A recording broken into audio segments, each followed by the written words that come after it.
His garage had a Range Rover and a Tesla shipped from the US. He made it to Forbes Africa's 30 Under 30. He gave TEDx talks. He flew to Kenya, Ghana, Dubai spreading his story. But deep inside, he remained grounded. He still called Uche every week. He still remembered the mosquito-bitten mattress, the day Sandra shut the door, the vow he made in the rain. And he kept building because greatness wasn't a finish line. It was a habit. It was a Saturday evening in Lagoste, kind of night when the city shimmered like a jewel under a blanket of stars. Traffic around Victoria Island was a mess of red taillights and impatient horns as people hurried toward one of the most exclusive events of the year, the Golden Future Gala. The event, hosted annually by top philanthropists and corporate leaders, gathered the who's who of Nigerian high society. CEOs, celebrities, politicians, influencers, they were all in attendance.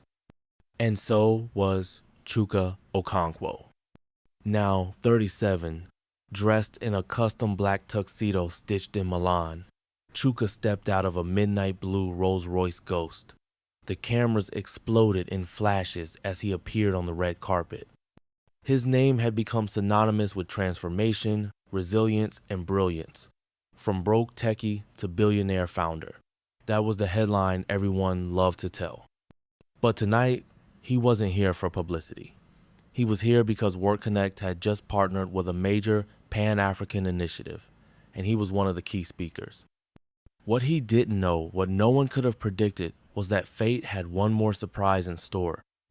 Inside the banquet hall, everything sparkled. Chandeliers rained golden light over champagne glasses and designer gowns. Tables were dressed in white linen, and music hummed gently in the background. Sandra sat at one of the corner tables, trying not to feel invisible. Her life had changed drastically since the day she kicked Chuka out. Her second marriage had collapsed after her new husband was arrested in a fraud scandal. Her father, once a financial titan, had died, leaving behind debts she never knew existed. Now 39, she was still beautiful, but the years had carved small lines at the corners of her eyes, and the light she once carried had dimmed. She hadn't planned to attend the gala. A friend had invited her at the last minute. "You need to show face," the friend had said. "You've been hiding too long." So here she was, sipping wine she couldn't pronounce, watching people laugh and network while her mind drifted to what might have been. She heard murmurs, heads turning, flashlights again. And then she saw him, her breath caught in her throat. Chuka walked in, tall, confident, not arrogant, but changed. He moved with the ease of a man who had nothing to prove. People clapped as he passed. Some reached to shake his hand. Others whispered his name with admiration. And then his eyes found hers. Time paused. Sandra stood slowly, as if pulled by some invisible string. Their gazes locked hers wide with disbelief, his calm, almost unreadable. She approached him cautiously, like someone reaching out to touch a ghost. "Chuka," she said, her voice trembling. "Is it really you?" He looked at her, carefully, quietly.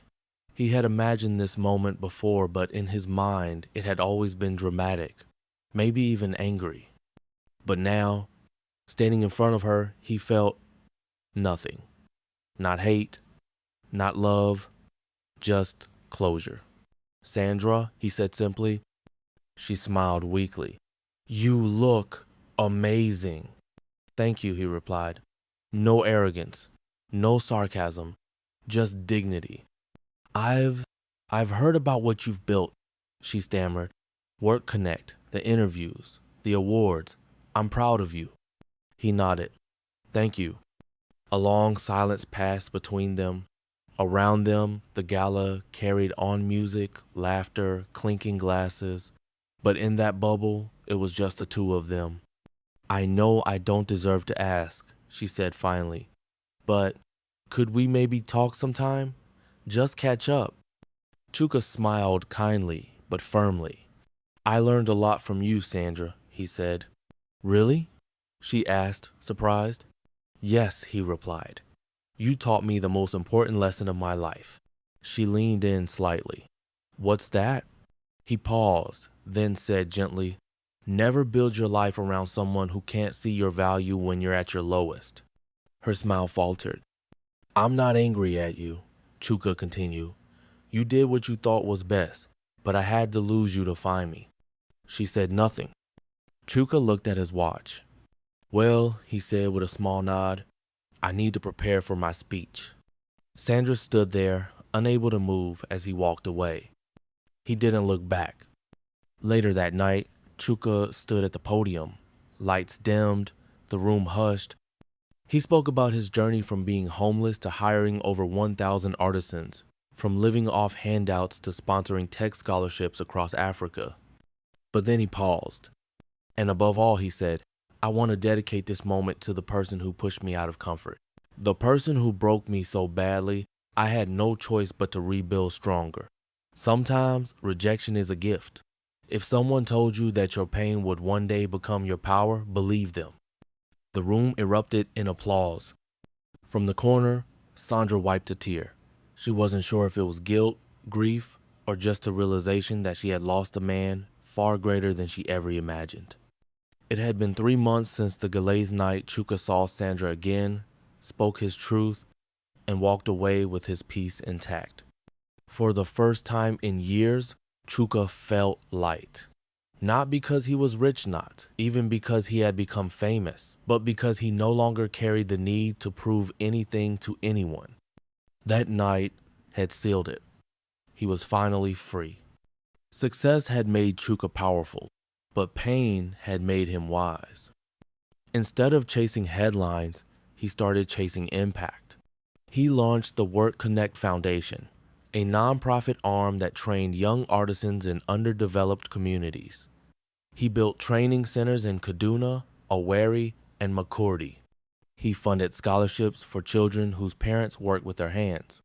Because I once had nothing, he would say in his speeches, and I never want another boy with a dream to be left alone in the rain. He became a mentor, not just a businessman. Young men and women lined up to learn from him. Politicians sought his advice. Universities offered him honorary doctorates. But despite all this, one thing remained missing. Love. The right kind? Her name was Tari, a soft-spoken software engineer from Bielsa with fire in her brain and warmth in her heart.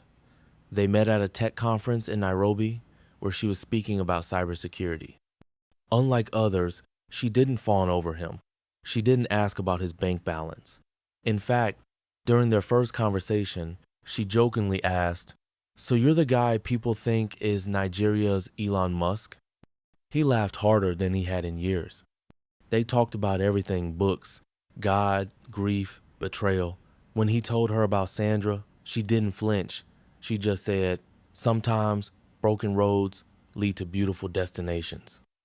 It took Chuka 1 year to know he wanted to marry her.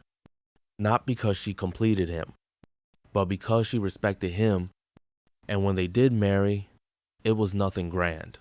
A small garden wedding, attended by close friends, orphans he'd sponsored, and a choir of local children who sang as she walked down the aisle. Uche was his best man. And yes, she got his phone back, upgraded to the latest iPhone, of course. One warm Saturday, Chuka visited the old compound in Ajigune where he once lived with Sandra. The building looked smaller now, weaker. But it wasn't sadness. He felt just gratitude. He stood at the gate for a moment, remembering the boy who once dragged bags through the rain with nothing but hurt in his heart. Now he was back not to boast, but to build. Within 6 months, he transformed the compound into a community hub, free Wi-Fi, job skill training, and a digital library. People wept when it opened, not because of the building, but because of the story behind it. Sandra heard about the transformation from a blog post. She saw the photos of smiling children holding tablets, learning coding in the same room where she once threw insults. She watched the video of Chuka giving a young boy a laptop saying, "When I was your age, I had ideas but no tools. Now you have both. She sat in her apartment alone. No more maids, no more luxury cars, just memories echoing. She wanted to call him once, just to say she was sorry. But she didn't. She knew it wouldn't change anything. And some goodbyes, she now realized, come long after the person has walked away. 5 years later, Chuka sat at a beach resort with his daughter little Zikara on his lap.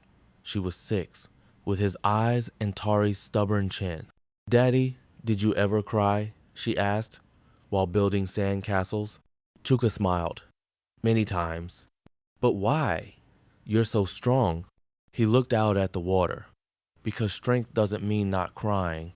It means standing up after. Zikara nodded seriously, then whispered, "Did you cry because of me?"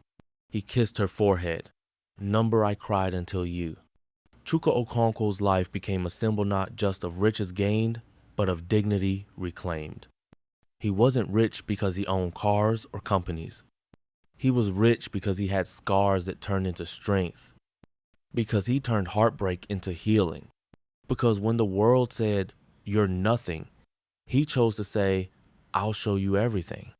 And perhaps, just perhaps, that was the real wealth after all. Thanks for watching. Join me next time for more captivating stories. Trust me, you won't want to miss it. Before you go, help me grow this community. Hit that like button for more thrilling content. Subscribe for new uploads. Colorado MME in below with your theories and reactions. Share with friends and family who love a good story. I'll see you in the next video. Thanks for being an amazing part of this journey.